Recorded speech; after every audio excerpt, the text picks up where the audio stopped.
టాలీవుడ్ అగ్ర కథానాయకుడు జనసేన అధినేత పవన్ కళ్యాణ్ గారు ప్రస్తుతం ఆంధ్రప్రదేశ్ రాష్ట్ర రాజకీయాల్లో కీలకంగా వ్యవహరిస్తున్నారని చెప్పుకోవచ్చు.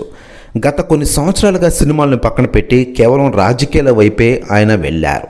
ఆంధ్రప్రదేశ్ రాష్ట్ర రాజకీయాల్లో తానుకు అనుకున్నట్టు పిఠాపురం నియోజకవర్గం నుంచి ఎమ్మెల్యేగా గెలిచి ఆ తర్వాత ఆంధ్రప్రదేశ్ రాష్ట్ర ఉప ముఖ్యమంత్రిగా నేడు బాధ్యతలు నిర్వర్తిస్తూ ఉన్నారు.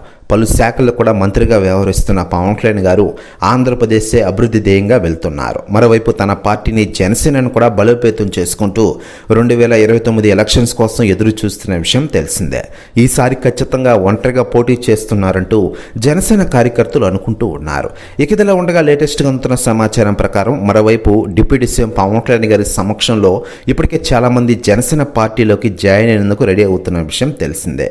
తాజాగా ఎప్పటి నుంచో వైసీపీ మాజీ మంత్రి విడుదల రజనీ గారు జనసేన జాయిన్ అవుతున్నారంటూ కొన్ని రోజులుగా వార్తలు వస్తుండగా తాజాగా అందుతున్న సమాచారం ప్రకారం ఆమె జనసేనలోకి ఎంట్రీ ఇవ్వడానికి డేట్ ఫిక్స్ చేసుకున్నట్టు తెలుస్తోంది. దాదాపు 100 కార్లతో భారీ ర్యాలీతో పవన్ కళ్యాణ్ గారి ఇంటికి చేరుకుని తర్వాత జనసేన పార్టీలో జాయిన్ అవుతున్నారంటూ కొన్ని రోజులుగా వార్తలు వస్తున్న విషయం తెలిసిందే. అయితే దీనిపై అధికార ప్రకటన రావాల్సి ఉంది.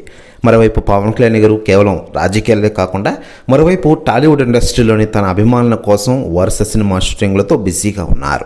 ప్రస్తుతం హరిహర వీరమల్లు సినిమా షూటింగ్తో బిజీ అయిపోయి సక్సెస్ఫుల్గా ఈ సినిమా థియేటర్లో కొనసాగుతోంది. ఇక ఓజీ సినిమాను కూడా త్వరలోనే రిలీజ్ చేయనున్నారు.